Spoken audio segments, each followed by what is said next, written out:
So guys, today palitan ko nga pala yung coolant kasi nung na-check ko rito, so halos wala nang laman. So hopefully pag direnayin ko siya mamaya, sana meron pang tubig.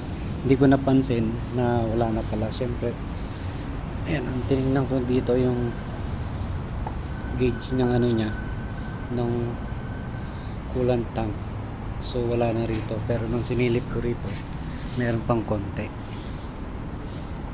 So ngayon guys, bibili ako ng yung coolant, tapos yung distilled water. So palitan ko siya. Okay guys, so first time kong gagawin to sa motor na to, na say 250 SL. So tara, makapunta muna sa shop para makabili ng coolant. Syempre yung magandang klase ng coolant naman pipili natin.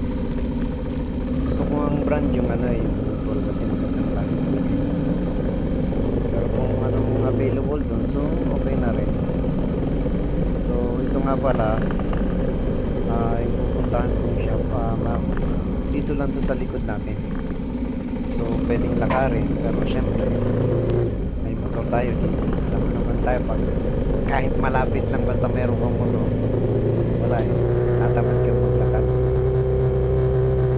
Pero pag nilakad mo naman to, around mga walang 10 minutes nandun ka na rin sa shop. So merong dalawang shop dyan banda sa pupuntahan ko, so magkaharap lang sila. Pero madalas kong binibilhan dun sa isang shop kung talagang dun ako natin yung months, kasi nakakamagla ako, mas mura sa kanila, tsaka mabait yung may-ari ng shop na yun. Kompleto naman sila. Pero ngayon, so around 3 o'clock na, so medyo busy siya. So titingnan natin. So ang bibilin ko nga pala yung coolant at saka yung yung mineral or distilled water, para pang flushing ka muna siya bago ko i-refill yung kasi mas maganda yun, kasi hindi ko rin alam kung kailan huling pinalitan yung nito, yung coolant. So mas maganda, total papalitan ko naman, so ipa-flushing ko siya para yung mga nagtututong-tutong or lumot-lumot, ma-flushing siya. So titingnan natin kung anong bibili ko dito. Yan, ito yung shop na yan, binibilan ko dito. Maliit lang siya pero kompleto yan. Saglit lang guys, at bibili muna ako. So ayan, kumunto rito. Kulang. Ito ay 9 kulang. Ay kulang.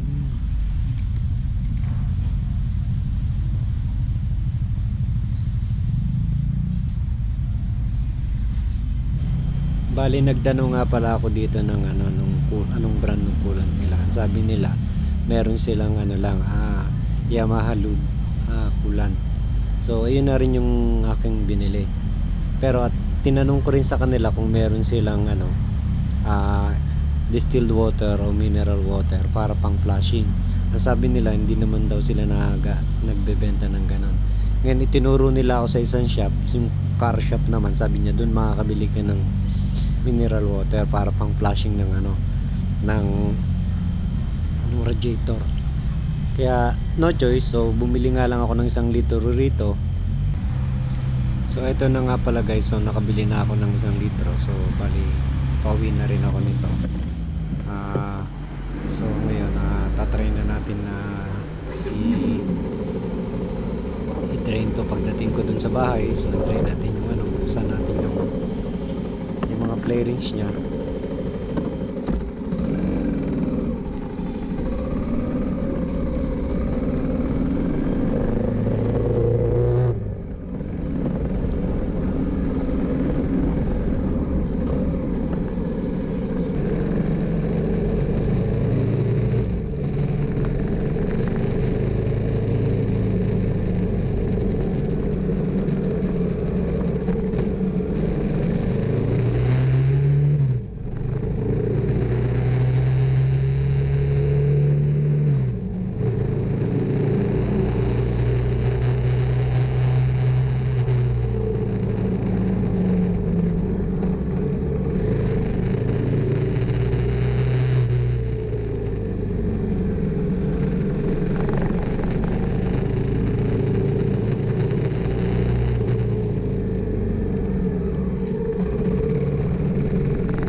So, ito na nga guys, nakabili na ako nung aking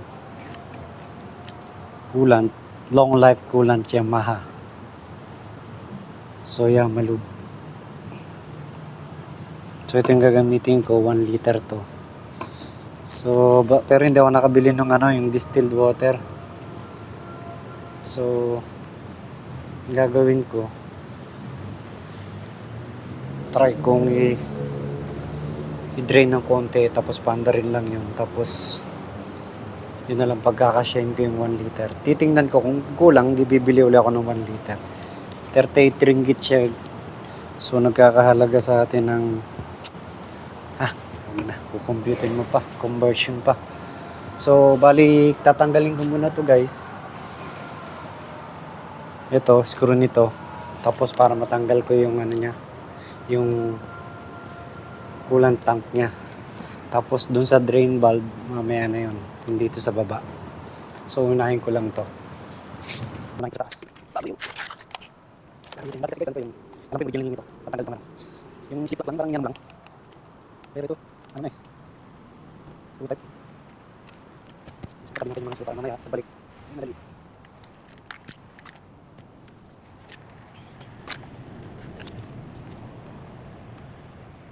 Tatlong screw lang naman ito. Pagtanggal ng bearings. So, dali lang. Tapos sa baba. Ewan ko kung tatanggalin ko lahat yung bearings. Diba? Ay, pulit. Meron pa. So, meron pa. Meron pa. Tingnan ko lang kung hindi pa rin marumi. Try kong tapakan lang. Yan naman sa babang bearings naman. So, hindi natin yan. Kasi yung drain bolt niya sa baba. Tatapakan yung bearings eh. So, ganito rin guys yung yung sa Ninja 250. So, parehas lang. Parehas lang. So, yung drain bolt niya ito. So, kailangan set ang drain bolt ito. Kasi salad. Pero, meron pang gis 12. Meron pang gis na ganito. Kaya na. Hindi mo natanggalin ito. So, okay. Kailangan mo ng 10. Span open range tapos dito. Titignan ko mag-drain ko lang siya. Titignan ko siya kapatid. Okay tayo. Ganito eh. Saan kami ko?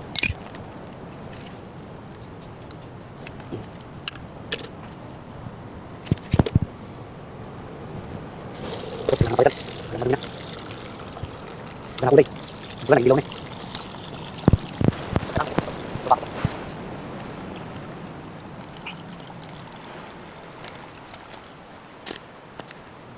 Konti. Yan, sayo-sayo lang.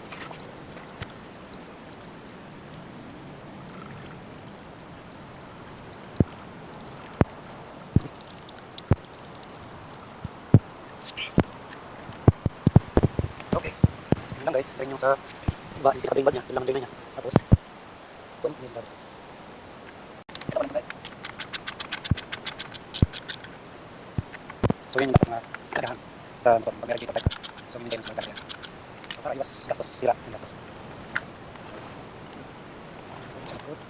First time natin mabagas ito. First time ko mabagas ito, kaya medyo tatandaan guys. So syempre, hindi lang pagkit, dapat pag may motor ka, marunong ka rin muna. So menos gastos ka naman. Pag marunong ka magkumpuni, ito kung bibili mo ito 38 ringgit, 1 litro. May pag dun sa kanila pinalinis, magbabayad ka ng mga 15. So yung 38 mo na 50 something na. Sayang din. Yun nga lang. Malamok dito. Malamok din. So dito. Tapos may nakalagay na pag 28,200. So, change oil na to. So, ito guys, so,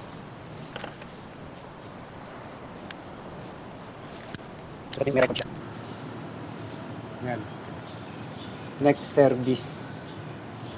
Ayan, next service mileage. Next service, yung mileage is 28,204. So, change oil na yun. So, yan pala. So, ngayon, pag chinek mo to, nasa ano pa lang siya 20, kasi nung nakuha ko to, 26,000.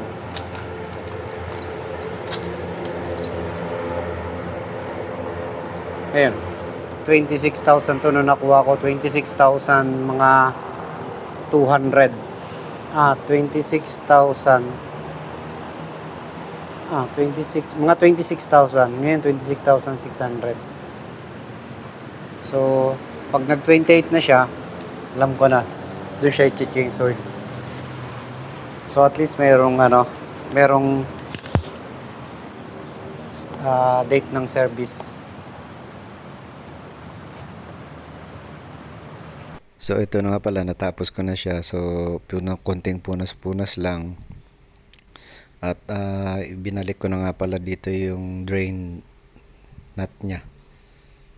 Yung takip sa ilalim. At ang gagamitin ko nga pala dito, ginamit ko yung sa tangke niya na coolant. Kasi bali i-flashing ko nga siya.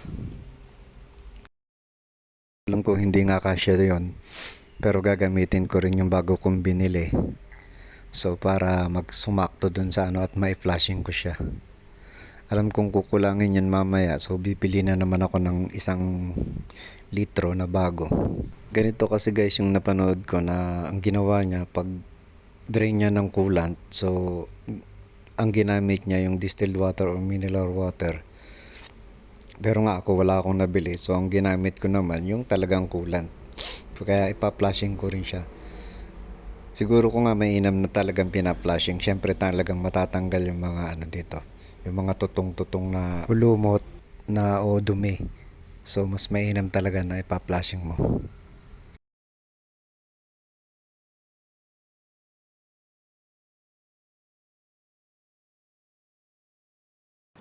So after na malagyan ko na siya ng coolant, so guys, i-start ko nga pala siya, pero around mga 5 to 10 minutes ko rin siyang paanda rin para mag-circulate yung coolant na ni-refill mo. Bale ito guys, yung ito yung parang reserve mo lang to, habang pag nababawasan to, niya to, inlet niya, papasok doon, magre-refill lang siya. Tapos nag-overflow din, so meron din siyang isang hose overflow dito sa likod papunta saan yun? Ito, so yun yung overflow nya. So orasan ko ng mga 5 minutes lang.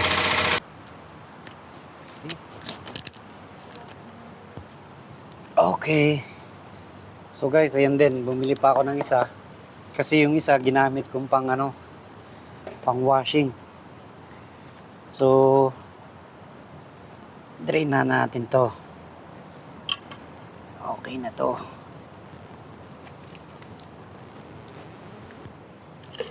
Init ganun lang guys. Yun.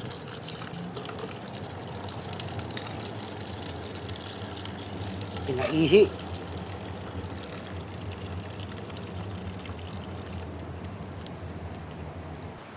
Yan. Yun. Ganun lang pang flashing guys. Diba?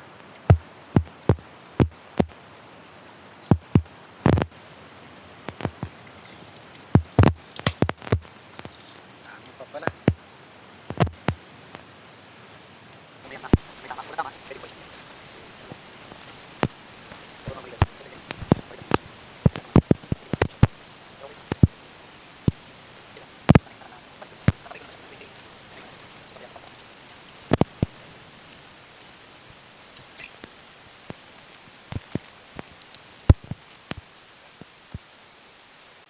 Naibalik ko na nga pala yung bolt, nasarahan ko na yung sa drain niya.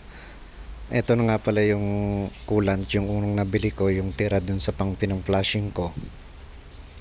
Pagtapos niya, yung pangalawa ko namang binili, so ipupull ko yung niya, yung radiator. So after na mapull ko yung radiator, pa-starting ko na rin naman siya.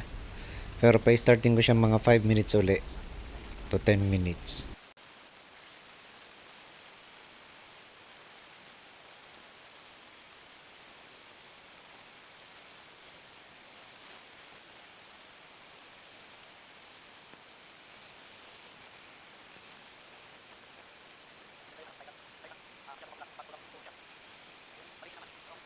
Pero Thailand at saka Malaysia.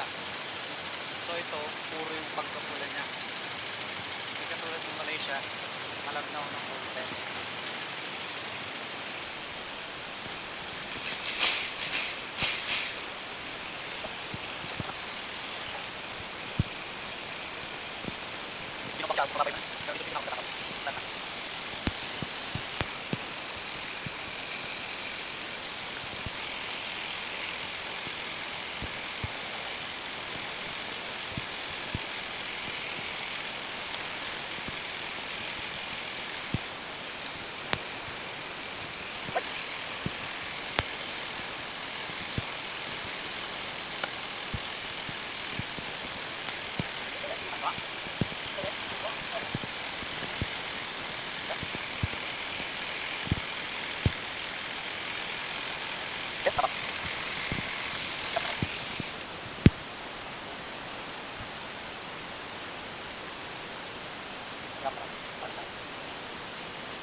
Yes, finally guys, natapos ko na rin yung pag-change ng coolant. So, ang isusunod ko naman dito, pag na-reach niya yung mileage na 28,000, so, yun naman yung papalitan ko yung pag-change oil. At saka isasabay ko na rin uli yung coolant. So, hanggang dito na lang guys, ganun lang kadali. Thank you. Bye.